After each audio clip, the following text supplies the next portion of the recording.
क्या कर रहे थे हम लोग, ये क्वेश्चन कर रहे थे और हम लोग कर रहे थे एनसीईआरटी के जो इलेक्ट्रिसिटी के जो एक्सरसाइज के क्वेश्चन थे उसको कर रहे थे। ठीक है, एक्सरसाइज के जो क्वेश्चन है इलेक्ट्रिसिटी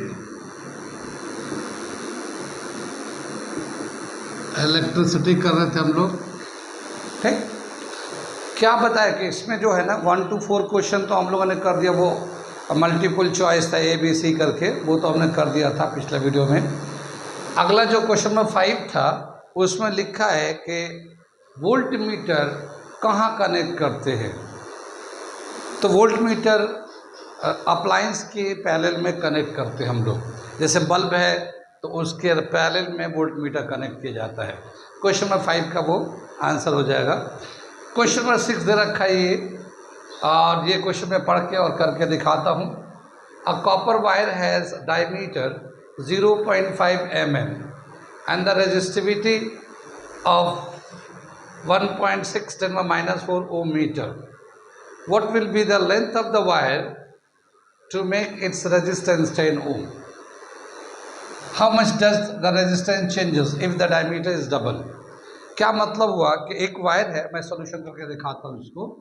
ठीक है, एक वायर है, इसका लेंथ कितना होना चाहिए, लेंथ कितना होना चाहिए कि इसका रेजिस्टेंस 10 ओम हो जाए।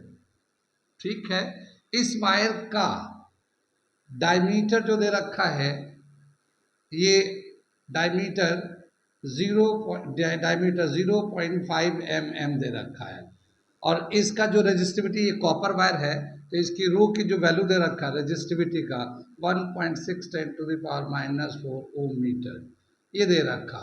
तो हमें लेंथ निकालना है।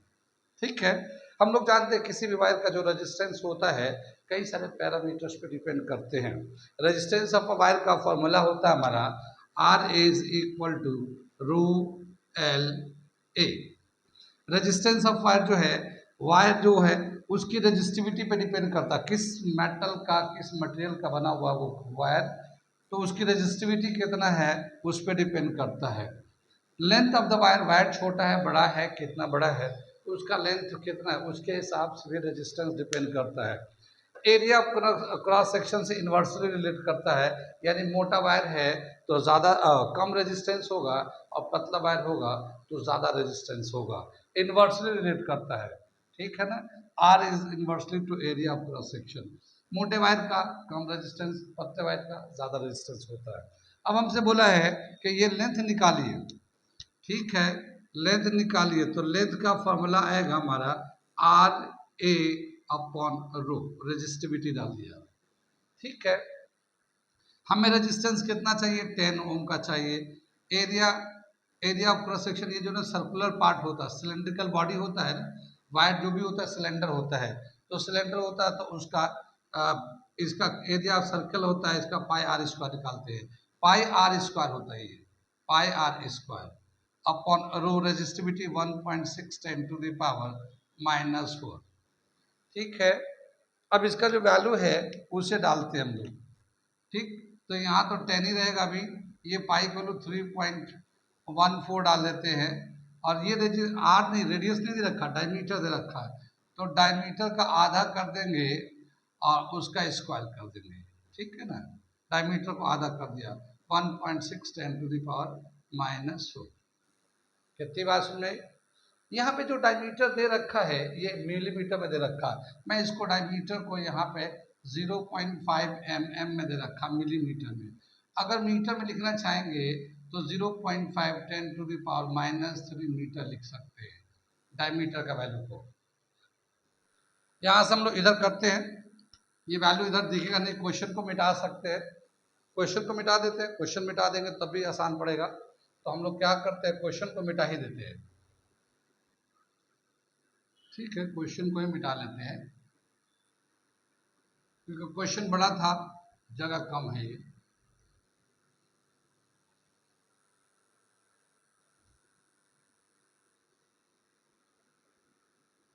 क्या दे रखा है ये, यहां से हम लोग वैल्यू लेते हैं, ये एल का वैल्यू दे रखा है, तो एल इज इक्वल टू यहाँ पे इसको 10 है 3.14 और ये पाई का वैल्यू था तो डी का वैल्यू डाल देते हैं 0.5 10 टू द पावर -3 अपॉन 2 का होल स्क्वायर, ठीक। और ये इसका वैल्यू है 1.6 10 टू द पावर -4। तो यहाँ पे क्या है, एक रीडिंग में गलत हो गया है। ये जो यहाँ पे है ना, ये रेजिस्टिविटी 1.6 10 टू द पावर -8 है, ठीक है। तो इसकी वजह से इसके आंसर में फर्क पड़ रहा है। तो हमने 1.6 10 में -8 कर लिया और ये फॉर्मूले में हमने डाल दिया था, तो ये -8 कर दे रहा हूँ मैं, ठीक है। यहाँ पे -8, जहाँ -4 था वहाँ -8 कर दे रहे हम लोग। ये यहाँ पे जो था -8 कर दिया हमने और यहाँ पे जो है -8 है, मैं यहाँ से कर दे रहा हूँ। तो ये थोड़ा सा एरर थे यहाँ पे, 10 में -8 था जिसकी वजह से ये प्रिंटिंग एरर था हमारा। हम इसके बाद कर लेते हैं, कितना दे रखा 10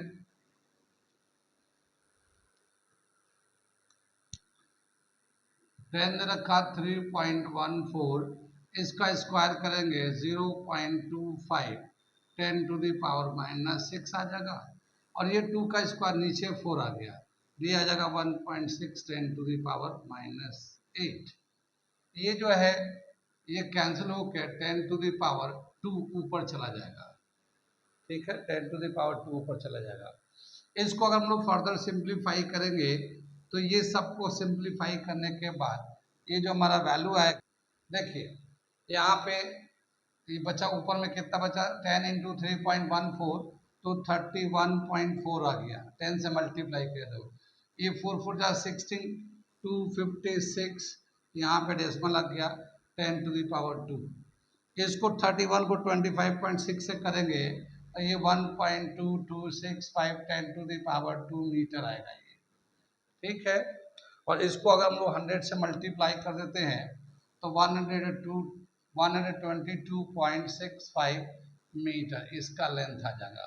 तो ये वायर का जो लेंथ होगा 122.65 मीटर होगा, तो इसका जो रेजिस्टेंस आएगा वो आएगा हमारा 10 ओम का। कितनी बात समझ में आई? ये समझ में आई। ये थोड़ा सा यहाँ पे एक वैल्यू का प्रिंटिंग एरर था तो थोड़ा सा वहाँ पे आता। ये एनसीईआरटी का क्वेश्चन दे रखा है, हम इसलिए बता रहे हैं कि कंपटीशन में डायरेक्ट जो है ना इसमें से पूछते हैं, ठीक है, डायरेक्ट इसमें से पूछते हैं। आप आंसर याद भी रख सकते हैं। बाकी जो है एडिशनल क्वेश्चन अलग से जो सवाल आएंगे वो अलग इसके आगे का वीडियो में बना कर दूंगा, जो और दूसरे इसी उससे इलेक्ट्रिसिटी के बेस पे बहुत सारे इंपॉर्टेंट क्वेश्चन है तो मैं अलग से बना के दूंगा, ठीक है। ये समझ में आ गया। अब दूसरा पार्ट जो इसी सवाल में पूछा था कि अगर इस वायर का डायमीटर डबल कर दें, वायर का डायमीटर डबल कर दे तो फिर क्या होगा, रेजिस्टेंस कम होगा ज़्यादा होगा, कितना हो जाएगा। अभी रेजिस्टेंस कितना दे रखा 10 ओम, तो मैं इसको थोड़ा सा मिटाता हूँ इसको और रेजिस्टेंस बताता हूँ कि रेजिस्टेंस अगर डबल करेंगे तो कितना हो जाएगा। ये समझ में आ रही है, डायमीटर को डबल करेंगे। सेकेंड पार्ट इसमें जो पूछा था when diameter is double, when diameter is double, ठीक है। तो देखो रेजिस्टेंस जो होता है हमारा आर जो है रो एल अपॉन ए है, ये रो एल पाई डी बाई 2 का होल स्क्वायर डायमीटर के टर्म में, क्योंकि क्वेश्चन में डायमीटर के टर्म में दे रखा है, ठीक है ना। अब क्या बताया कि ये इसको स्क्वायर करेंगे तो रो 4 रो l upon pi d square, ये फॉर्मूला हो जाता है, ये 4 आता है ऊपर चला जाता है। तो रेजिस्टेंस जो है ना डायमीटर के टर्म में 4 रो l upon pi d square आता है डायमीटर के टर्म में, रेडियस के टर्म में होता है तो पाई आर स्क्वायर होता है, ठीक।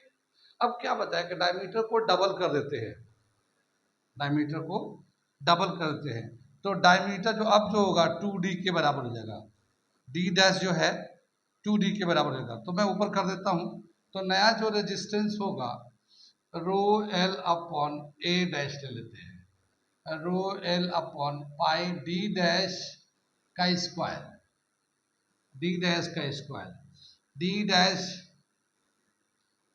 डैश बाई 2 का स्क्वायर, रेडियस हो जाएगा pi r square, d dash by 2 का स्क्वायर। यहाँ पे जो है rho l upon pi d dash square upon 4, ठीक है ना। लेकिन डी डैश की जो वैल्यू है, चलो पहले मैं वैल्यू डाल देता हूँ इसको। यहाँ पे डी डैश की जो वैल्यू है वो 2D 19 के बराबर था, ठीक है ना। डी डैश जो है वो 2D के बराबर है, तो हमने डी डैश का वैल्यू 2D लिख दिया, ठीक। तो ये 2 से 2 कैंसिल हो जाएगा। अब क्या मिलेगा, रो एल पाई डी स्क्वायर। तो अब जो रेजिस्टेंस होगा इतना होगा, आर डैश का वैल्यू होगा।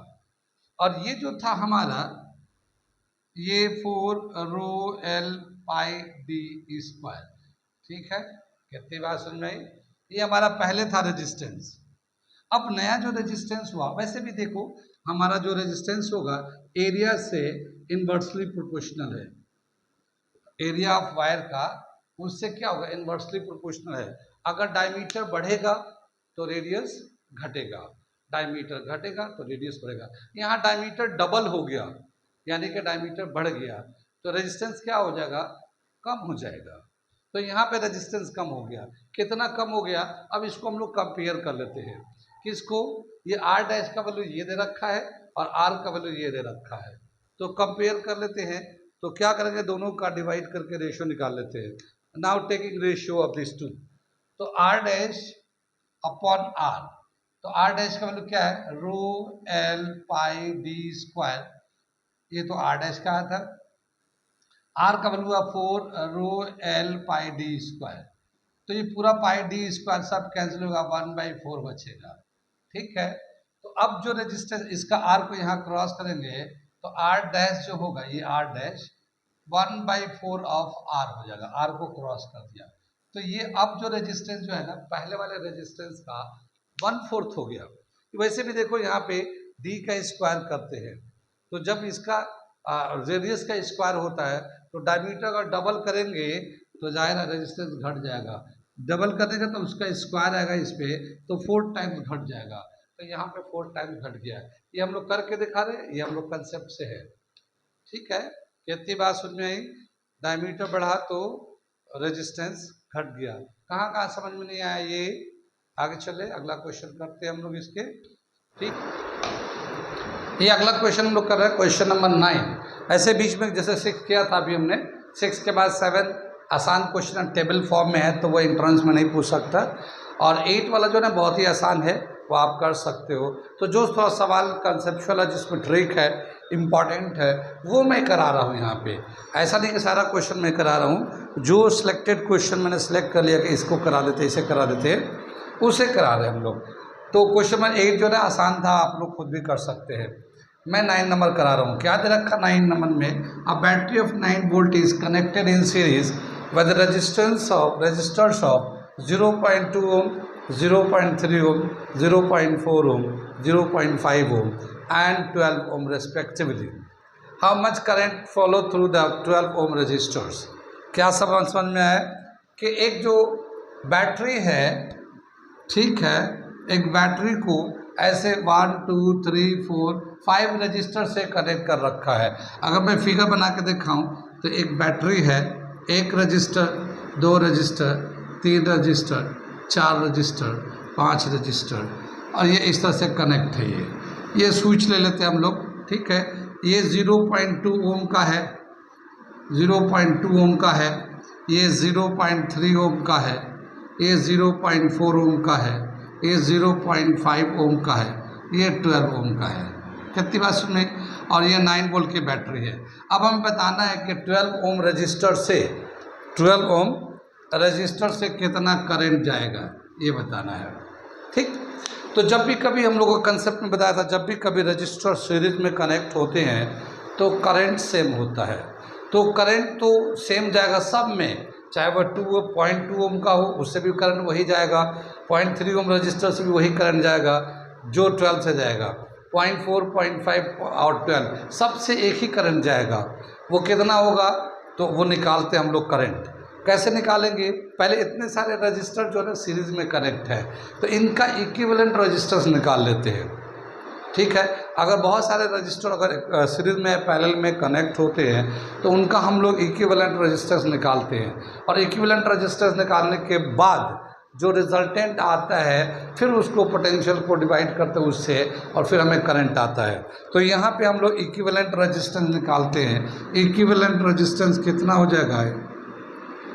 Equivalent resistance when connected in series, ठीक है ना, आर इन सीरीज क्या हो जाएगा? ये इनको प्लस कर देते हैं, सबको प्लस कर देते हैं।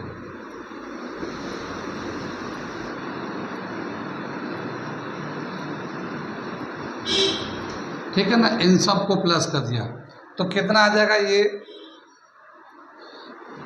ये आ जाएगा, ये डेसिमल वाले तो आ जाएगा 0.2, 0.3, 0.4, 0.5, तो ये टोटल 1.14 आ जाएंगे।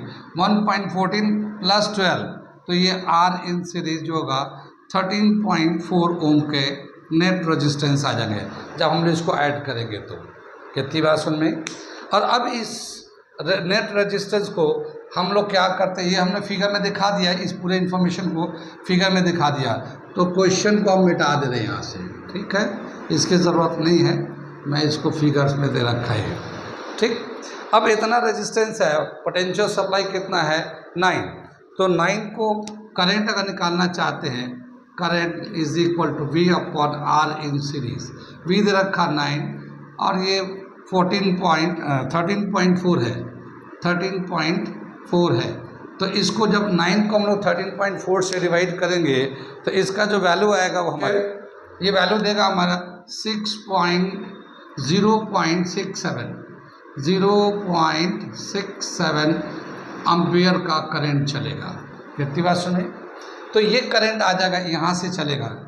ठीक है, कितना चलेगा? ये 0.67 एम्पियर का, और ये करंट सबसे जाएगा, तो 12 से भी उतना ही करंट जाएगा। तो current passing through 12 resistor is current passing through 12 ohm resistor is 0.67 ampere. ये आंसर हो गया। कितनी बात सुन में आ रहा? सुन में ये हो गया क्वेश्चन नंबर 9। अगला देखते हैं कौन इंपॉर्टेंट सवाल है, मैं उसी हिसाब से कराता हूँ, लिखता हूँ और फिर बताता हूँ। क्या दे रखा है? ये क्वेश्चन नंबर 10 भी अच्छा है, आया हुआ है एमयू में। और क्या दे रखा है ये question? How many 176 ohm resistors in parallel are required to carry 5 ampere on a 220 volt line. क्या समझ में आया कि कितना एक रजिस्टर है, उसका रेजिस्टेंस है 176 ओम। तो ऐसे कितने रजिस्टर्स पैरेलल में कनेक्ट किया जाए जो 220 वोल्ट से अगर कनेक्ट कर रहे, सप्लाई से कनेक्ट करें, तो सर्किट में जो करंट चलेगा या बैटरी से जो करंट निकलेगा वो 5 एम्पियर का करंट निकलेगा। ठीक है, इसको अगर मैं फिगर से दिखाना चाहूँ तो ऐसे दिखाते हैं कि यहाँ पे ये रजिस्टर्स है, कनेक्ट कर दिए गए हैं। ऐसे कितने कनेक्ट किए जाए, कितने कनेक्ट किए जाए ऐसे।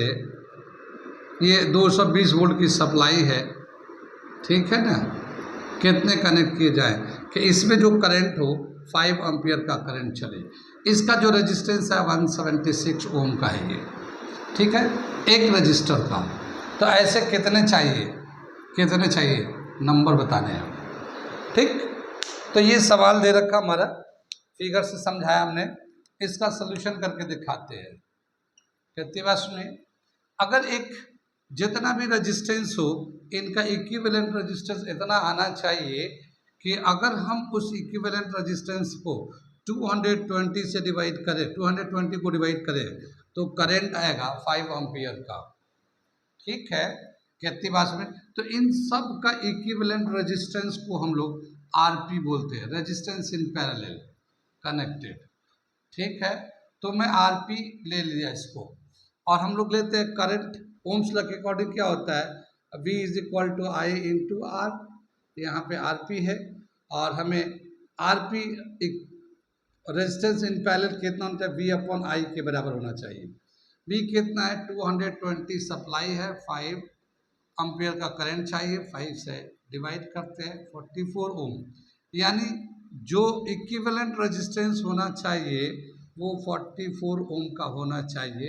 इन सभी रेजिस्टेंस को पैरेलल में कनेक्ट करें तो अब यहाँ पे क्या देखते हैं कि सभी रेजिस्टेंस आइडेंटिकल है, तो when identical resistors are connected in parallel तो उसका इक्विवेलेंट जो रेजिस्टेंस आता है कितना आता है, तो उसका जो फॉर्मूला हम लोगों ने दे रखा है, व्हेन